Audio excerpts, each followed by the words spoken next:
Hello दोस्तों, mysterious world Hindi में आप सभी का एक बार फिर से हार्दिक स्वागत है। 2019 के अंत और 2020 की शुरुआत में दुनिया में एक ऐसे अदृश्य दुश्मन ने दस्तक दी जिसने लाखों लोगों की जान ले ली, जिसने अनेकों घरों को उजाड़ दिया, जिसने अनेकों बिजनेसेस को निस्ते-नाबूद कर दिया। इस दुश्मन का नाम था द नोवल कोरोना वायरस, एक ऐसी वबा जिससे दुनिया का सारा ज्ञान, सारा साइंस हार गया, जिसके आगे 21वीं सदी के आधुनिक टेक्नोलॉजी ने घुटने टेक दिए। यह वायरस अपने आप में इतना विचित्र और रहस्यमय है कि आज तक भी मेडिकल साइंस इसे ठीक तरह से समझ नहीं सकी है। लेकिन करीब पिछले 7 महीनों में इंसानों ने अनेकों दावे किए, अनेकों थ्योरीज और इस वायरस से जुड़ी अनेकों जानकारियां प्राप्त की।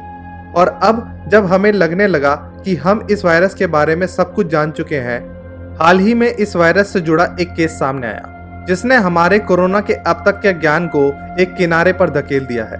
ये केस मेडिकल साइंस के लिए एक पहेली बन गया है जिसका जवाब अभी तक कोई नहीं दे पाया है। तो चलिए दोस्तों, जानते हैं इस मिस्टीरियस कोरोना केस के बारे में।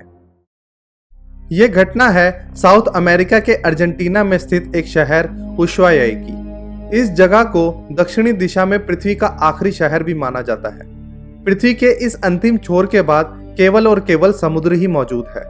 भरपूर समुद्र से घिरा ये छोटा सा शहर फिशिंग इंडस्ट्री का एक बड़ा सेंटर है, जहां से रोजाना अनेकों जहाज समुद्र में मछली पकड़ने के लिए लंबी लंबी यात्राओं पर निकलते हैं। ऐसे ही एक जहाज का नाम है द इशिज़न मारू, जो कि 6 जून 2020 को 61 क्रू मेंबर्स के साथ मछली पकड़ने के लिए निकला। ये सफर लगभग 45 दिनों का होने वाला था, लेकिन सफर शुरू होने के 35 दिन बाद ही जहाज वापस किनारे पर लौट आया, क्योंकि इस पर सवार लगभग सभी क्रू मेंबर्स की अचानक तबीयत बिगड़ने लगी। ऐसे में किनारे लौटाने के सिवा और कोई चारा नहीं था। वापस लौटने के बाद सभी क्रू मेंबर्स की मेडिकल जांच हुई और जांच में पता चला कि 61 क्रू मेंबर्स में से 57 क्रू मेंबर्स को कोरोना पॉजिटिव पाया गया है। ये खबर तेजी से पूरे प्रांत में फैली और इस घटना ने रहस्य का रूप ले लिया। सभी के लिए घटना आश्चर्यचकित करने वाली इसलिए थी क्योंकि इस जहाज की रवानगी से पहले सभी क्रू मेंबर्स का कोरोना टेस्ट हुआ था और सभी उस टेस्ट में कोरोना नेगेटिव पाए गए थे।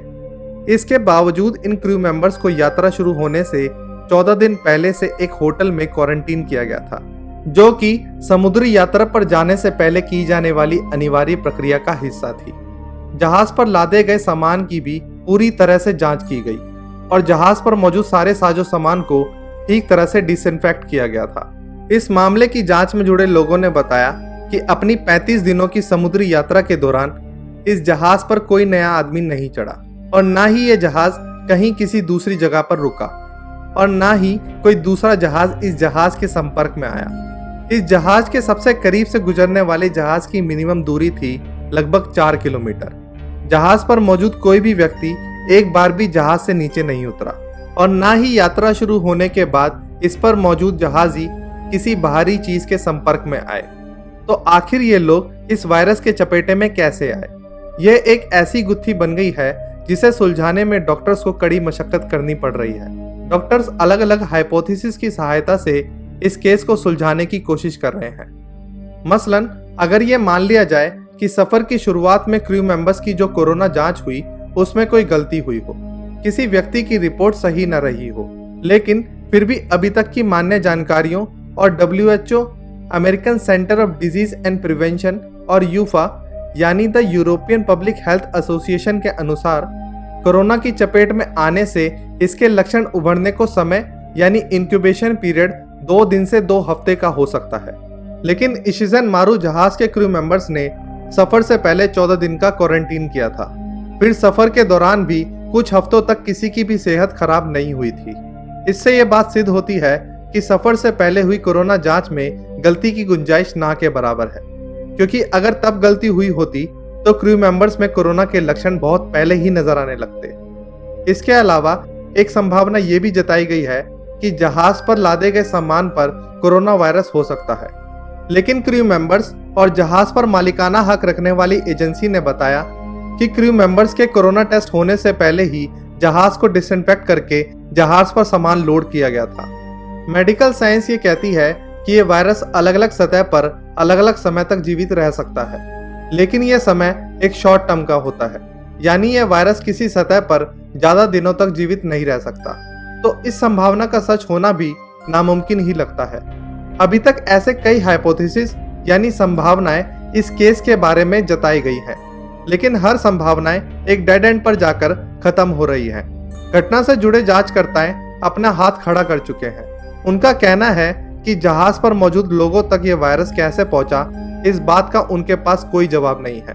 यह एक ऐसी गुत्थी है जिसे वर्तमान में हमारे पास मौजूद जानकारियों के साथ सुलझाना संभव नहीं है। फिलहाल इस जहाज को उशुआया के एक समुद्री तट पर रखा गया है और इस तट को पूरी तरह से सील कर दिया गया है। कोरोना से संक्रमित सभी मेंबर्स को इसी जहाज पर आइसोलेशन सेंटर बना कर रखा गया है और 2 लोगों की हालत गंभीर होने के कारण उन्हें हॉस्पिटल में भर्ती कराया गया है।